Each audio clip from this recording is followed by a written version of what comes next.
महाविकास आघाडीच्या बैठकीला आज फोर सीझन हॉटेल येथे वंचित बहुजन आघाडीच्या वतीने राष्ट्रीय अध्यक्ष बाळासाहेब आंबेडकर, त्यांच्यासोबत मी आणि आमचे आणखी 2 सहकारी असे उपस्थित होतो। आज या बैठकीमध्ये जे गेल्या वेळेपासून काही मुद्दे अचर्चित राहिलेले आहेत ते मुद्दे पुढे आणण्याचा प्रयत्न झाला, मात्र त्या मुद्द्यांवर आजच्याही बैठकीमध्ये कुठलीही चर्चा होऊ शकलेली नाहीये।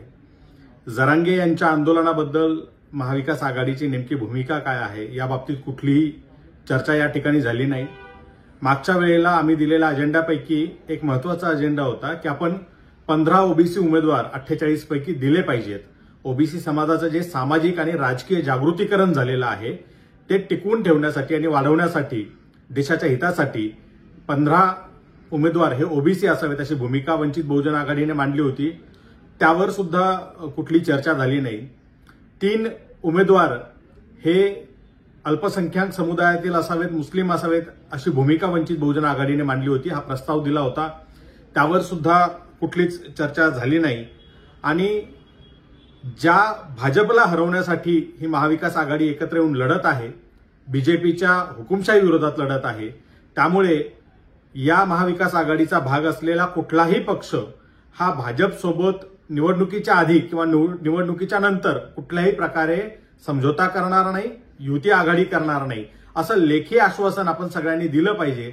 हाही अजेंडा आम्ही मांडला होता, मात्र त्यावर सुद्धा कुठलीही भूमिका याच्यामध्ये मांडण्यात आलेली नाहीये। सर्व पक्षांनी यावर मौन धारण केलं होतं। खरं तर एका टप्प्याला चर्चा आल्यावर चर्चा थांबल्यासारखी झाली होती। त्या ठिकाणी जेवणाचा ब्रेक झाला आणि जेवत असताना बाळासाहेबांनी त्या ठिकाणी काही मुद्द्यांना हात घातलेला आहे।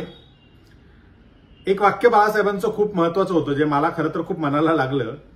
बाळासाहेब म्हणाले की मी आघाडीसोबत आहे, पण मला असं वाटतं की आघाडीच माझ्यासोबत नाहीये। ही अतिशय म्हणजे मनाला लागणारी गोष्ट होती। बाळासाहेबांनी ही आघाडी व्हावी आणि ती शेवटपर्यंत टिकून राहावी, भाजपचा पराभव या आघाडीने करावा, यासाठी म्हणून बाळासाहेब म्हणाले की हवं असेल तर माझी अकोल्याची जागा मी द्यायला तयार आहे, मात्र तुम्ही काहीतरी बोला आणि तोडगा काढा, आपण पुढे जाऊ। पहिल्या बैठकीपासून महाविकास आघाडीच्या पक्षांना वंचित बहुजन आघाडीचे प्रतिनिधी विचारत आहेत की तुम्ही आम्हाला काय देणार आहात, कुठल्या जागा देणार आहात, किती जागा देणार आहात ते आम्हाला सांगा, म्हणजे आम्हाला त्यावर चर्चा करता येईल। मात्र अद्याप आजच्या बैठकीपर्यंत सुद्धा कुठलीही जागा किंवा आकड्याच्या संदर्भात चर्चा करण्यात आली नाही, आम्हाला ते सांगण्यात आलेलं नाहीये।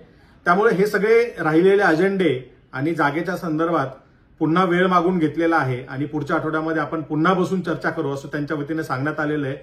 आता कदाचित पुढच्या बैठकीत यापेक्षा काहीतरी नवचित्र असेल आणि बदल घडेल अशी अपेक्षा या ठिकाणी आम्हाला आहे।